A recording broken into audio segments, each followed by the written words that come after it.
এক সাহাবী রাসূলুল্লাহ সাল্লাল্লাহু আলাইহি ওয়াসাল্লামের কাছে আয়েশা প্রশ্ন করছে, আন্না রাজুলান সাআলান নাবিয়্য সাল্লাল্লাহু আলাইহি ওয়াসাল্লাম মাল ঈমান ক্বালা ইযা সাররাতকা হাসানাতুকা ওয়া সাআত সাইয়্যাতুকা ফাআনতা মুমিন। একদিন আল্লাহর নবী রাহমাতুল লিল আলামিন বসাম, এই অবস্থায় একজন সাহাবী এসে বলেন, ইয়া রাসূলুল্লাহ, ইয়া হাবিবাল্লাহ, এইবারে আপনি আমাকে বলেন ঈমান কাকে বলে, ঈমান কি জিনিস? রাহমাতুল লিল আলামিন বললেন, ইযা সাররাতকা হাসানাতুকা, ঈমান হলো যখন তুমি নেক কাজ করো, যখন তুমি সৎ কাজ করো, ভালো কাজ করো, হাসানাতুকা, তখন তোমার অন্তরটা আনন্দিত হয়ে যায়।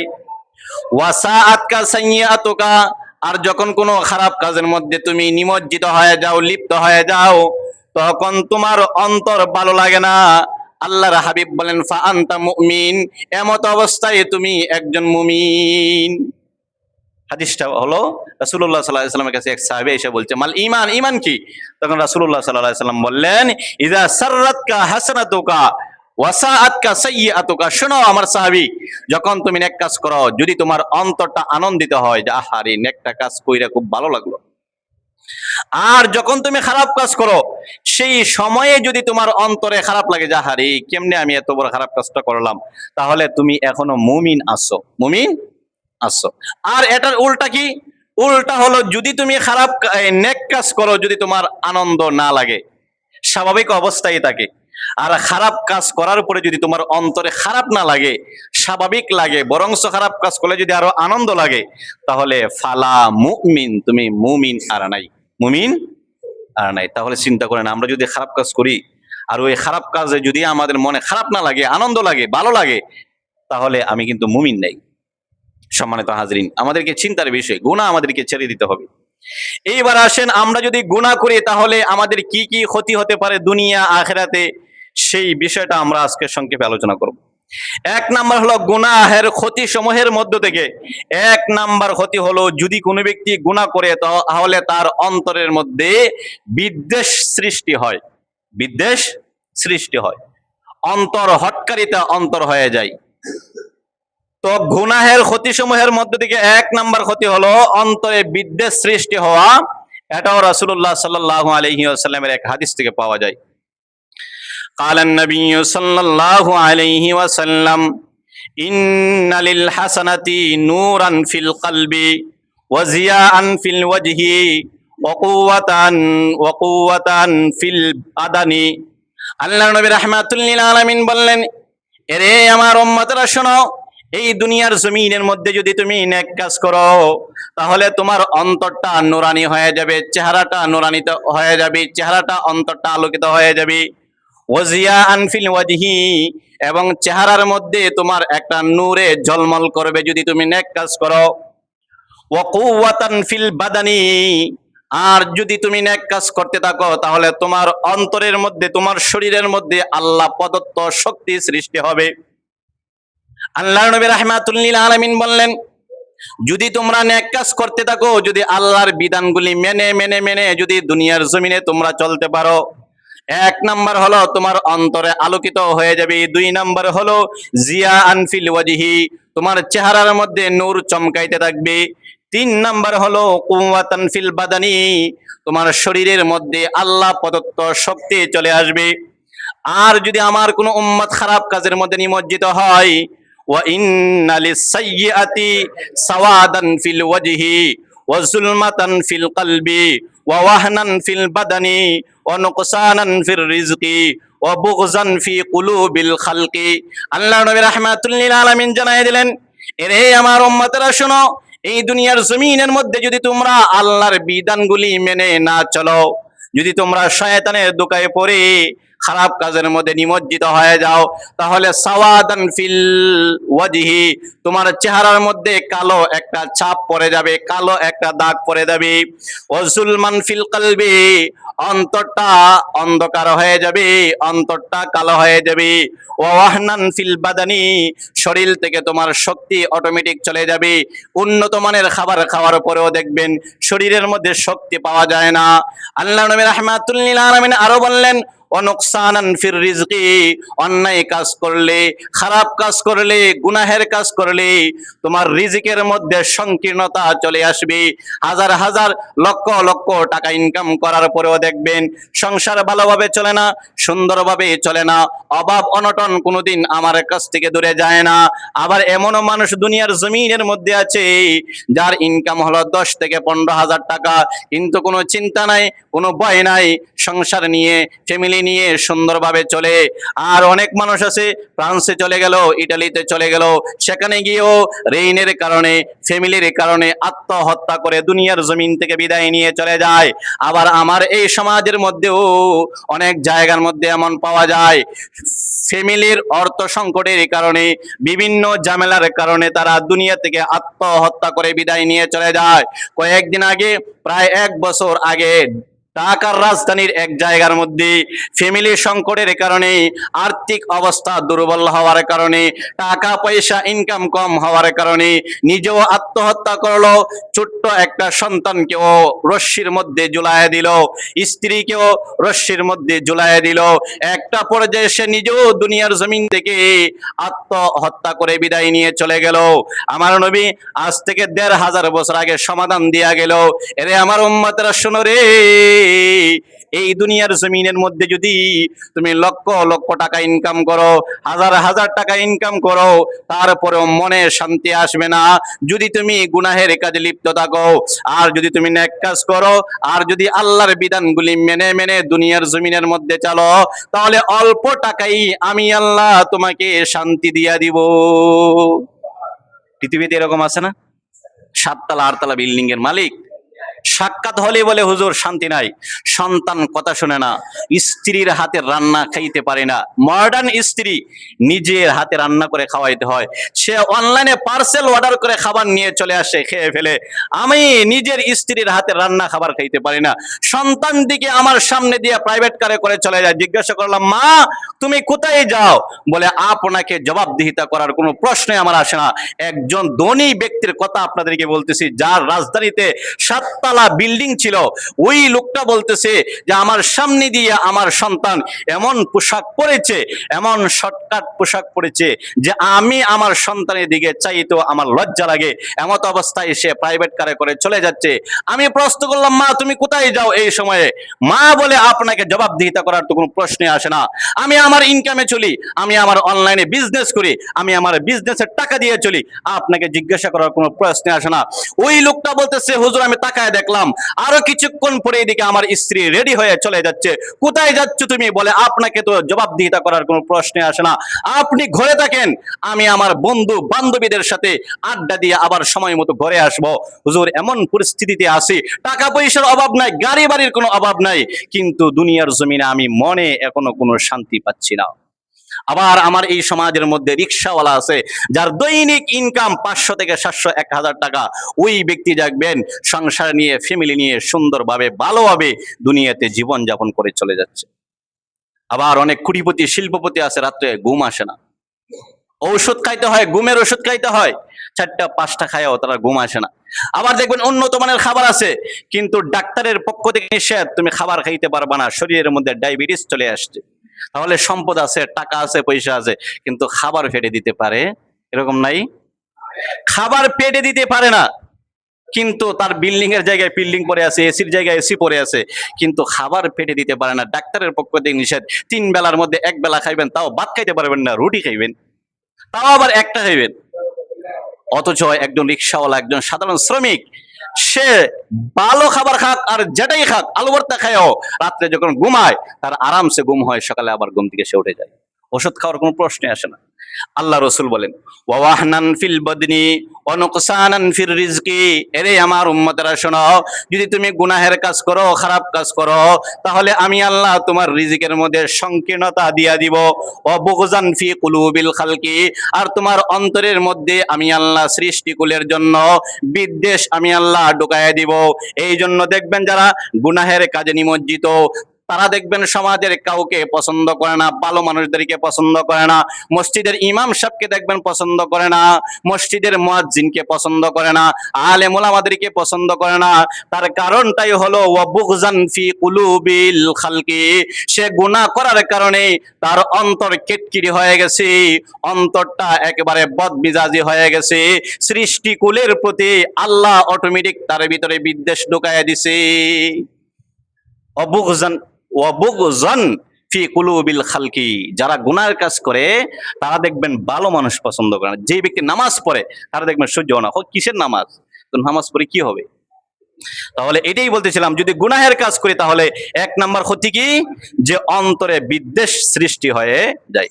নাম্বার দুই নাম্বার হলো অন্তরে কালো দাগ পড়ে যায়। অন্তরে কালো দাগ পড়ে যায়, যদি কোনো মানুষ নিয়মিত গুনাহ করতে থাকে তাহলে তার অন্তরের মধ্যে কালো দাগ পড়ে যায়।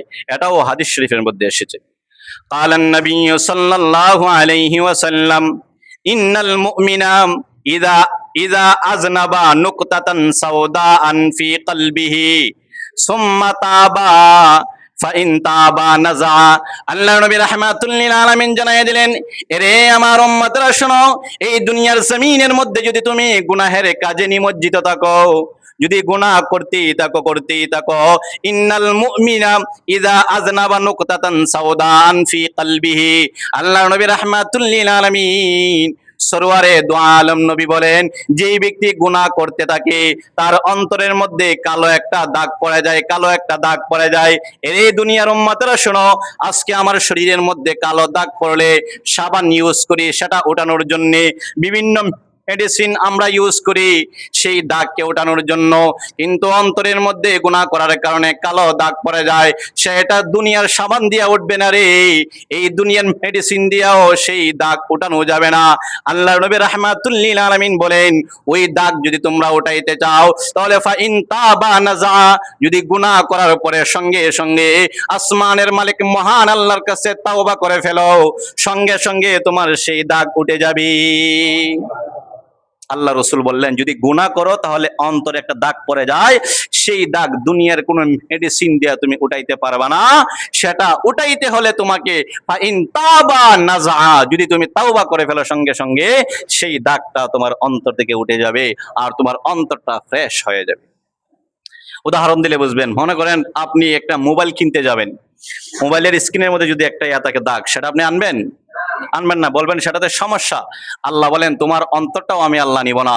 তোমার অন্তরের মধ্যে যদি কালো দাগ পড়ে থাকে গুনাহের কারণে, সেই অন্তরে যা কিছু আমি আল্লাহকে বলবা কোনোটাই আমি আল্লাহ শুনবো না, কারণ তোমার সেই অন্তরটা নষ্ট হয়ে গেছে, সেই অন্তরটা আর ভালো নাই। সেটা দিয়ে যদি তুমি আমার কাছে দোয়া করো কাজ হবে না, সেটা নিয়ে যদি তুমি আমি আল্লাহর কুদরতে ভাইয়ে সেজদা দিয়ে নামাজ পড়ো কাজ হবে না। দুনিয়াতে আমি আল্লাহকে খুশি করতে গিয়ে যা কিছু করবা সেটা নষ্ট হয়ে গেছে, সেটা আমি আল্লাহ আর ফেরত নিব না। হ্যাঁ, তবে ফাইন তাবা সুম্মা নাযা, যদি তুমি তাওবা করে সেই দাগটাকে উঠায় দিতে পারো, তারপরে আমি আল্লাহকে যা বলবা সেগুলি আমি আল্লাহ গ্রহণ করব। এই জন্য অনেকের প্রশ্ন, হুজুর এত দোয়া করি, এত আমল করি, কোন কাজ দিকে হয় না। ওই যে অন্তরের মধ্যে দাগ পড়ে গেছে, সেটা আগে উঠাইতে হবে। সেটা যদি আমরা উঠাই তাহলেই আল্লাহ আমাদের ডাকগুলি শুনবে। তাহলে 3 নাম্বার হলো, গুনাহ করলে 3 নাম্বার ক্ষতি হলো যে নেক আমল নষ্ট হয়ে যায়। নেক আমল, যদি আপনি গুনাহ করেন, যদি আমি গুনাহ করি, তাহলে আমার যে ভালো আমল আছে সেগুলিও কি হয়ে যাবে, নষ্ট হয়ে যাবে। যেমনি ভাবে উদাহরণ দিলে বুঝবেন, মনে করেন একটা গ্লাসের মধ্যে দুধ আছে, সেখানে যদি এক ফোঁটা গরুর ছানা পড়ে, তাহলে কি সেটা ভালো থাকবে? আর ভালো থাকবে না। আল্লাহ বলেন, যদি কোনো ব্যক্তি গুনাহ করে আর যদি সে ভালো ভালো নেক আমল করে তাহলে তার নেক আমলগুলিও নষ্ট হয়ে যাবে। কোরআনের মধ্যে আল্লাহ বলেছেন, ফাহাবিতাত আমালুহুম ফালা নুকিমু লাহুম ইয়াওমাল কিয়ামাতি ওয়াজনা। আল্লাহ রাব্বুল ইজ্জত ওয়াল জালাল বললেন, দুনিয়ার মানুষেরা শোনো, এই দুনিয়ার জমিনের মধ্যে যদি তুমি ভালো ভালো আমল করে অন্তরের মধ্যে জমা করে রাখো, আর যদি সঙ্গে সঙ্গে তুমি খারাপ কাজের মধ্যে লিপ্ত হয়ে যাও, তাহলে এই খারাপ কাজটা ভালো আমলটাকে নষ্ট করে দিবে। এই জন্য আমার নবী রাহমাতুল লিল আলামিন বললেন, এই দুনিয়ার জমিনের মধ্যে গুনাহ করলে 3 নাম্বার ক্ষতি হলো তোমার ভালো আমলগুলি নষ্ট করে ফেলবে। এরপরে 4 নম্বরে আল্লাহ রাসূল সাল্লাল্লাহু আলাইহি ওয়াসাল্লাম বলেন, যদি কোনো ব্যক্তি গুনাহ করে তাহলে তার 4 নম্বর ক্ষতি হলো জান্নাতে সে দেউলিয়া হয়ে যাবে, একেবারে শূন্য হয়ে যাবে, খালি পকেট হয়ে যাবে। মনে করেন উদাহরণস্বরূপ হবিগঞ্জ থেকে একজন লোক আসছে আদমপুরে 50 লক্ষ টাকা নিয়ে। এখন আসার পরে সে কি বড়লোক না, অনেক বড় ধনী, যার হাতে 50 লক্ষ টাকা আছে সে ধনী। এখন আদমপুরে আসার পরে যদি এক একজন করে সামনে আসে আর বলে যে তোমার কাছে আজ থেকে 5 বছর আগে আমি তোমার কাছে 5,000 টাকা পাই, আর একজনে আয়সা বললো আমি তোমার কাছে 1 লক্ষ টাকা পাই, আর একজনে আয়সা বললো তোমার কাছে আমি 5 লক্ষ টাকা পাই, এভাবে যদি একের পর এক লোক আসতে থাকে আর সে তার ঋণগুলি সেখানে পরিশোধ করতে থাকে, এক পর্যায়ে কি তার টাকা পয়সা শেষ হবে না? শেষ হয়ে গেলে সে কি হয়ে যাবে? শূন্য হাত হয়ে যাবে না? ঠিক তেমনি ভাবে আল্লাহ রাসূল সাল্লাল্লাহু আলাইহি সাল্লাম বলেছেন উদাহরণ দিয়ে যে কিয়ামতের ময়দানে পৃথিবী থেকে এক ব্যক্তি উঠবে যার এত আমল, এত নামাজ, এত রোজা, এত হজ, এত যাকাত, এত আমল নিয়ে সে কিয়ামতের ময়দানে আসছে, কিন্তু ওই দুনিয়াতে কিছু ঋণী মানুষ ছিল, মানুষের কাছ থেকে ঋণ আনার পরে সেই ঋণগুলি সে পরিশোধ করে নাই। হাশরের ময়দানে জান্নাতে ঢোকার আগ মুহূর্তে প্রত্যেকটা ব্যক্তিকে বলবে, কিও ভাই, ওই যে আমার কাছ থেকে 5,000 টাকা নিয়েছিলেন দেন, এটা তো আমার দিচ্ছেন না। ওই যে আমার কাছ থেকে 1 কেজি আলু নিয়েছিলেন নিয়ে যে আমার বিল দিচ্ছেন না, সেটা আমাকে দেন। এভাবে একে একে তার কাছে ঋণগ্রস্ত ব্যক্তিরা আসতে আসতে এক পর্যায়ে সে দিতে দিতে একেবারে শূন্য হয়ে যাবে, দেউলিয়া হয়ে যাবে। আল্লাহর হাবিব বললেন, ওর মতো হতভাগা আর কষ্টের লোক আর পৃথিবীতে কেউ নাই। এটাই আল্লাহ রাসূল বলেছেন। قال النبي صلى الله عليه وسلم إن رسول الله صلى الله عليه وسلم আতাদরুনা মাল মুফলিস। আল্লাহ নবী রাহমাতুল লিল আলামিন সাহাবীদেরকে প্রশ্ন করেছেন, এরে আমার সাহাবীরা, তোমরা কি জানো নি সবচেয়ে দেউলিয়া কে? তোমরা কি জানো? তখন সাহাবা একরাম প্রশ্ন করলেন, আল্লাহু ওয়া রাসূলু আলাম। ওগো নবীজি, এই দুনিয়াতে না পরকালে সবচেয়ে দেউলিয়াকে সেটা আল্লাহ এবং তার রাসূল আমাদের থেকে ভালো জানে। এরপরে রাহমাতুল লিল আলামিনকে সাহাবা একরাম প্রশ্ন করলেন, ক্বালু মাল মুফলিস ইয়া রাসূলুল্লাহ। ওগো আল্লাহর নবী, এই দুনিয়ার জমিনের মধ্যে নয়, কিয়ামতের কঠিন ময়দানে সবচেয়ে দেউলিয়া আর সবচেয়ে খালি হাত কে হবে? আমাদের কাছে উত্তর হলো, ফিনা মাল্লা দিরহাম লাহু ওয়ালা মাতান। কিয়ামতের কঠিন ময়দানে সবচেয়ে শূন্য হাতের অধিকারী হবে ওই ব্যক্তি যার হাতে কোনো টাকা নাই, পয়সা নাই, দিনার নাই, দিরহাম নাই, কোনো কিছুই নাই। সেই মনে হয় কিয়ামতের কঠিন ময়দানে সবচেয়ে শূন্য পকেটের অধিকারী হবে। তখন আল্লাহ নবী সাহাবীদেরকে বললেন, না রে আমার সাহাবীরা শোনো, কিয়ামতের কঠিন ময়দানে যার হাতে টাকা নাই, যার হাতে পয়সা নাই, দিনার নাই, দিরহাম নাই, ওই ব্যক্তি আল্লাহর আদালতে সবচেয়ে মুফলিস হবে না, সবচেয়ে শূন্য পকেটের অধিকারী হবে না। এইবারে আমার নবী রাহমাতুল লিল আলামিন সাহাবীদেরকে জানায় দিলেন, এরে আমার সাহাবীরা, তোমরা দিলের কান দিয়া শোনো, কিয়ামতের কঠিন ময়দানে সবচেয়ে শূন্য পকেটের অধিকারী কে হবে? যে ব্যক্তি তোমাদের মধ্যে, ইন্নাল মুফলিসা মিন উম্মতি ইয়াতি ইয়াউমাল কিয়ামাতি বিসালাতিন ওয়া সিয়ামিন ওয়া যাকাতিন ওয়া হজ্জিন। আল্লাহর নবী রাহমাতুল লিল আলামিন জানায় দিলেন, এরে আমার সাহাবীরা শোনো, কিয়ামতের কঠিন ময়দানে যার হাতে টাকা নাই, পয়সা নাই, ওই ব্যক্তি মুফলিস হবে না, শূন্য পকেটের অধিকারী হবে না।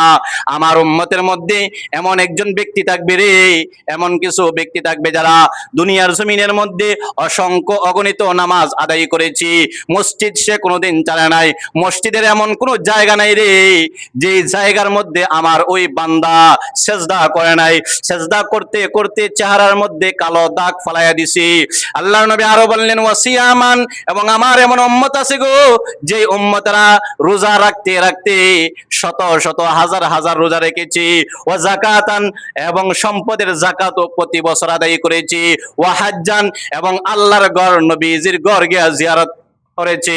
এমন আমল সে দুনিয়ার জমিন থেকে নিয়ে এসেছে, কিন্তু কিয়ামতের কঠিন ময়দানে ওই ব্যক্তি যখন জান্নাতের ভিতরে ঢুকবে, এমত অবস্থায় জান্নাতের গেটের সামনে দুনিয়ার কিছু মানুষ আসবে যারা তার কাছে বিভিন্ন ধরনের ঋণ পাইতো।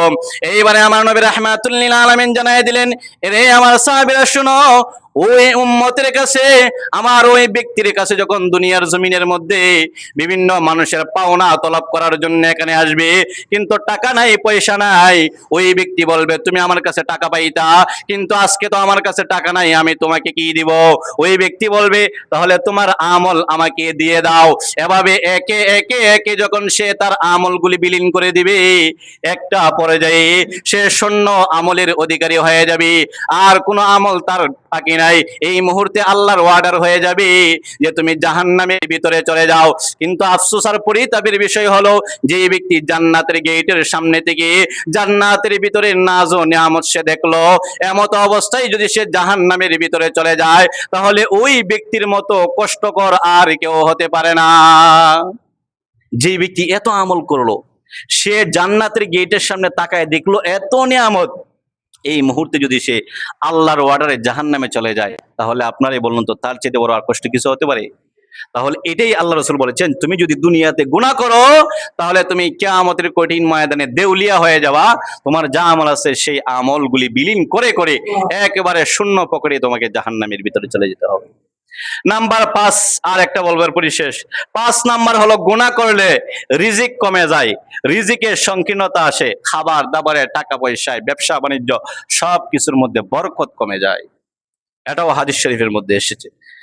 قال النبي صلى الله عليه وسلم إن الرجل لا يحرم الرزق بالذنب يصيبه। আল্লাহ নবী রাহমাতুল লিল আলামিন বলেন, এরে আমার উম্মতরা, দুনিয়ার জমিনের মধ্যে যারা গুনাহ করে, ওই ব্যক্তিদের জন্য তাদের রিজিক সংকীর্ণ হয়ে যায়। অর্থ সম্পত্তি ইনকাম করার পরেও সংকীর্ণ হয়ে যায়। অডেল সম্পত্তি থাকার পরেও মনে শান্তি পাওয়া যায় না। অডেল সম্পত্তি থাকার পরেও আল্লাহর ঘর মসজিদের মধ্যে দান করতে পারে না, আল্লাহর রসুলের ঘর মাদ্রাসার মধ্যে দান করতে পারে না। এর কারণ হলো লা ইউহরিমুর রিজকা, গুনাহ করার কারণে আল্লাহ তার অন্তরটাকে সংকীর্ণ করে দিয়েছে। এই যে গুনাহ, এগুলি যদি আমরা করতে চাই, আমাদের রিজিকের সংকীর্ণতা চলে আসবে। রিজিক মানে খাবার নয়, রিজিক মানে হলো আপনার দুনিয়াতে চলতে গিয়ে যা যা প্রয়োজন সবগুলির নাম হলো রিজিক। আমরা অনেকে মনে করি রিজিক মানে হলো শুধুমাত্র খাবার, না। রিজিক মানে হলো দুনিয়াতে যা কিছু করবেন, ব্যবসা বাণিজ্য, টাকা পয়সা, সন্তান সন্ততি, সব কিছুর মধ্যে দেখবেন আপনার বরকত নাই। সব কিছুর মধ্যেই দেখবেন আপনি কি যেন একটা শর্ট, কি যেন একটা শর্ট, সব কিছুর মধ্যে একটা সংকীর্ণতা কাজ করে। এই জন্য আমি উদারত আহ্বান করব, আপনারা আমাদের প্রাণের মুসল্লি, আমি আপনাদের কাছে উদারত আহ্বান করব, আসুন না আমরা দুনিয়ার কিছুদিনের জন্য, দুনিয়াটা তো কিছুদিনের জন্য, ইজা জা আজালুহা লা ইস্তাখিরুনা সাআতা ওয়া লা ইস্তাকদিমুন, এই দুনিয়ার হায়াত তো একদিন শেষ হয়ে যাবে। আসুন না আমরা যদি সকলে মিলে আল্লাহ এবং তার রাসূলের বিধান অনুযায়ী চলে, তাহলে আমাদের জীবনটা সুন্দর হয়ে যাবে। এত সুন্দর একটা মসজিদ, এসি পর্যন্ত আছে, যদি সকলে প্রতি অক্তে যদি প্রত্যেকটা মুসল্লি মসজিদে আসতো, তাহলে আমাদের সমাজ কত সুন্দর হয়ে যেত, মসজিদটাও সুন্দর হয়ে যেত, আমাদের কাছেও ভালো লাগতো। এই জন্য আমি উদারত আহ্বান করব, আর কিছু করেন আর না করেন, 5 ওয়াক্ত নামাজ পড়েন নিয়মিত। দেখবেন আপনার অন্তরে, বিশ্বাস করেন কসম আল্লাহর, আপনার অন্তরে দেখবেন অটোমেটিক একটা প্রশান্তি কাজ করবে। আমরা অনেক সময় এরকম হয়, রাস্তাঘাটে থাকলে, বিভিন্ন কাজে থাকলে, শুয়ে থাকলে, বিভিন্ন কারণে যদি এক ওয়াক্ত নামাজ ছুটে যায়, তাহলে আমাদের মনে কষ্ট লাগে, আরে একটা ওয়াক্ত নামাজ ছুটে গেল। পরবর্তীতে আমরা আদায় করলেও কিন্তু সেটা কষ্টটা ভিতরে থেকেই যায়। কিন্তু যখন 5 ওয়াক্ত নামাজ জামাতের সাথে সময় মতো আদায় করতে পারি, তখন অটোমেটিক একটা মনে শান্তি লাগে যে আরে পৃথিবীর হয়তো টাকা পয়সা হয়তো আমাদের নাই, কিন্তু কিয়ামতের কঠিন ময়দানে তো আল্লাহর আদালতে আমাদের দাম আছে। অটোমেটিক মনে একটা শান্তি লাগে। এই জন্য আসুন প্রতি 5 ওয়াক্ত নামাজ আপনারা জামাতের সাথে আদায় করুন। যদি আপনি এলাকার হয়ে থাকেন মসজিদে আসেন, যদি অন্য জায়গার হয়ে থাকেন তাহলে অন্যখানে পড়েন। আল্লাহ তাআলা আমাদের সকলকে যা বললাম সেগুলির উপর আমল করার তৌফিক দান।